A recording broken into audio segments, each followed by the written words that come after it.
Apabila kita melihat situasi saat ini yang sering dirasakan anak milenial ataupun Gen Z yang cenderung memiliki diri yang tidak stabil atau pelin-pelan, Ustaz.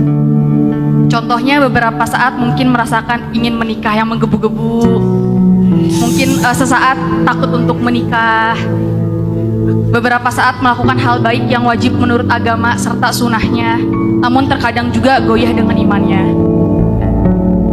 Pertanyaannya, bagaimana cara menemukan makna kehidupan di era modern seperti ini, serta bagaimana Islam memandang konsep self-love and self-improvement yang banyak dibicarakan soal ini. Sama izin lagi ya Kak, bagaimana memberikan pemahaman kepada orang tua ataupun mama yang sering menanyakan bab jodoh. Mumpung ada mama saya di sini. Oh, ada ibunya di sini. Oke, ya. Keinginannya berubah-ubah dalam waktu yang singkat dan ekstrim banget. Tiba-tiba pengen hafal Quran. Tiba-tiba pengen umroh. Besoknya pengen ke Seoul. Berubah drastis dari Mekah ke Seoul. Gimana? Pertama, teman-teman, niat itu ada dua. Ada yang namanya khawatir. Khawatir bahasa Arab yang jadi bahasa Indonesia kuatir. Aslinya khawatir, kha dan to. Cuman kan kita susah bilang kha ya, apalagi to, jadilah kuatir. Walaupun maknanya beda. Apa itu khawatir? Dalam bahasa Arab, khawatir itu artinya niat yang berubah-ubah. Pengen ini, besok pengen itu, lusa pengen apa lagi, lusa pengen apa lagi. Banyak banget keinginannya dan berubah-ubah, nggak pernah netep. Itu namanya khawatir. Itu nggak jadi pahala. Sedangkan niat yang jadi pahala namanya azam.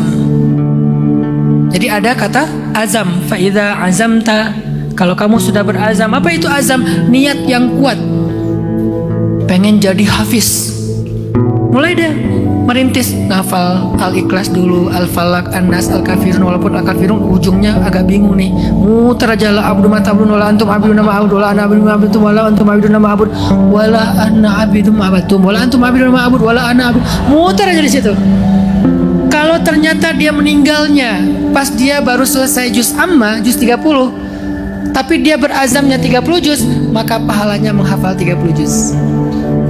Karena kenapa? Innamal a'malu binniat. Tapi niat yang mana? Niat yang azam, bukan niat yang khawatir.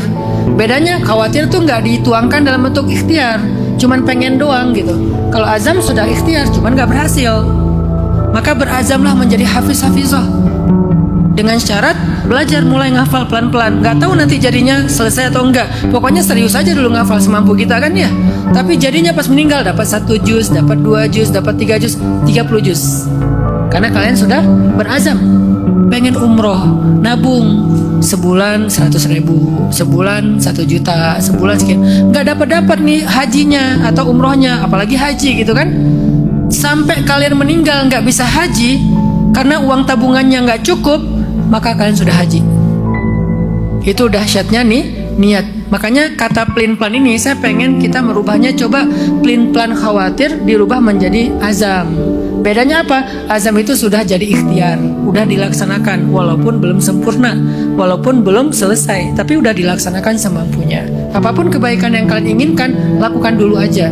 Jangan tunggu siap, ideal, jangan, lakukan dulu aja. Kalaupun gak jadi, tetap dapat pahala yang utuh 1. Kalau jadi 10. Jadi kalau kalian hafal Quran 30 juz, jadi 300 juz. Kalau kalian hafal Quran 30 juz, jadinya 1 juz, 30 juz. Jadi tetap disebut hafiz. Insya Allah dapat semua kebaikan hafiz Al-Quran. Begitu juga amal-amal yang lain. Pengen qiyam, pengen tahajud, udah disiapin segala macam. Bahkan sebelum tidur doa, ya Allah pengen tahajud, bangun-bangun duha, udah tahajud malam itu. Selama kalian serius, udah nyiapin ini, nyiapin itu, alarm sampai 10. Terus tidurnya lebih awal, kemudian gak terlalu kenyang sebelum tidur, udah sholat sunnah dulu sebelum tidur, doa ya Allah bangunkan tahajud. Tapi qadarullah bangunnya duha jam 9 tahajud. Pengen baca Quran 1 hari 1 juz, sibuk banget, udah baca nih dapat 2 lembar 3 lembar, tapi karena kedistrak dengan berbagai macam amanah dan kesibukan, hari itu 1 juz. Itulah dahsyatnya niat azam. jangan khawatir. Kemudian, apa sih makna kehidupan dalam Islam? Bagaimana Islam memaknai self love atau self improvement, self reward dan segala macam, me time. Sebetulnya itu ada pembahasan khusus ya di sharing time tentang masalah self love. Semoga suatu saat kita bisa bahas lebih dalam. Tapi ringkasnya adalah semua itu ada haknya. Setiap persendian kita ada haknya. Sampai Nabi mengatakan setiap persendian manusia itu ada hak sedekah. Jadi kita harus memberikan haknya masing-masing. Sedekahnya tangan kita apa, sedekahnya pikiran kita apa, sedekahnya mata kita apa, semuanya ada haknya. Baik dalam bentuk amal soleh maupun dalam bentuk reward, keistirahatnya. Waja'alnal laila libasa. Kami jadikan malam itu sebagai pakaian. Arti pakaian itu rehat. Ya ayyuhal muzammil, ya ayyuhal muddathir. Itu kan bab-bab self love, self reward, me time. Apalagi nanti self improvement. Nanti Al-Quran mengajarkan kepada kita bagaimana cara kita untuk meningkatkan kapasitas diri kita, meningkatkan value diri kita. Itu ada banyak sekali pembahasan tentang itu. Tapi singkatnya adalah Islam menghargai hak setiap segala sesuatu. Hak orang lain, hak keluarga, hak diri kita, bahkan hak orang yang kita benci sekalipun atau musuh kita sekalipun. Apa hak dia? Adil. ولا يجرمنكم شنآن قوم على ألا تعدلوا. Jangan gara-gara kalian benci sama satu kaum maka kalian berlaku tidak adil kepada mereka. Itu hak mereka, apalagi diri kita sangat dihargai oleh Islam. Bagaimana cara menjawab orang tua yang suka nanya jodoh kapan nikah?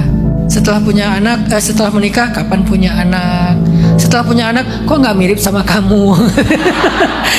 Ada aja pertanyaan. Saya gampangnya anggap pertanyaan itu sebagai doa. Begitu ditanya, alhamdulillah didoain. Makin sering ditanya, makin sering didoain. Dan jangan terlalu hard feeling. Ketika nanya kayak gitu, nggak selalu maksudnya nuntut, nggak selalu maksudnya itu marah, nggak selalu maksudnya membandingkan. Kadang maksudnya khawatir. Saking sayang, jadi nanya. Sama kayak saya ke anak misalnya, udah makan kak gitu. Karena saya pengen, biasanya kan kalau bapak tuh nanya makan ya, udah makan, uangnya cukup, kan gitu kan pertanyaan-pertanyaan bapak-bapak lah ya.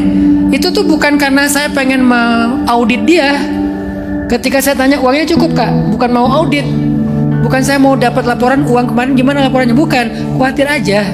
Jangan-jangan dia diam-diam uangnya nggak cukup, jangan-jangan dia belum makan, jangan-jangan ini. Jadi coba lihat dari POV orang tua, karena saya juga orang tua.